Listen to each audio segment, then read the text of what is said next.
টাকলা মুরাদ কয় ভাইয়ের কাছে কোনো কারিশমা আছে। ও ভাই, কেডা? আমি ভাই। আপনিও তো চিনলাম না, কি সমস্যা কি কর? মোরে চিন্তার না, আমি ভাই আইছিলাম আপনার কাছে। আমি যে রাস্তা দিয়ে হাঁটতে এলাম না, বহেন এনে বহেন, বইয়া কয় এত দূরে তো কথা শোনা যায় না, নিচে বহেন কোন। ওই যে হাঁটতে এলাম না, কইতে আইতে আইছেন? সে কয় কি কয় টাকলায় যায় টাকলা যায়। হ্যাঁ, হ্যাঁ। আমার এই চুল উঠাই না কোনো কারিশমা আপনার কাছে আছে কি জানা, একটু বলবেন? দেহি আমি অবস্থাটা কি? ও মাগো, আমি ওই যে পুরা সাত ক্লিয়ার। হয় এর লেগেই আইছি আপনার কাছে। আপনার কাছে কোনো কারিশমা আছে, কোনো চুল উঠাই না? কারিশমা আছে, আপনি সহ্য করতে পারবেন না এটা? পারুম পারুম। কোন জামাইট আছে না, জামাইট?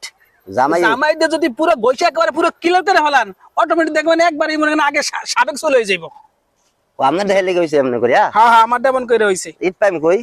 তোমার তো পাগল মগল কি আইয়ে জিগায় না জিগায়, আমি মাথায় কাজ করে না। ভালো কথা কইছি। মুডটাই নষ্ট করে দিলেন আপনি আমার এই কাজের। আমি জিজ্ঞাসি আমার এই চুল উঠাই না কারিশমা আছে আপনার কাছে? নাই নাই ভাই নাই, আমার কাছে কোনো কারিশমা নাই। কোনো কারিশমা নাই? দিলেন না আপনি, মাথাটা নষ্ট করে আমার এই মুডটাই নষ্ট করে দিলেন। আমি একটা ইসের ভিতরে আছি। কারিশমা নাই, এর কাছে আইলাম কারিশমা নাই। কারিশমা কার কাছে পাইম একটু কয়ে দিবেন? আরতে থাকেন এদিকে, সোজা আরতে থাকেন, পাইয়ে যাইবেন। কোন দিকে? এদিকে আড়েন, যেদিকে দুই চোখ যাক এদিকে আড়েন।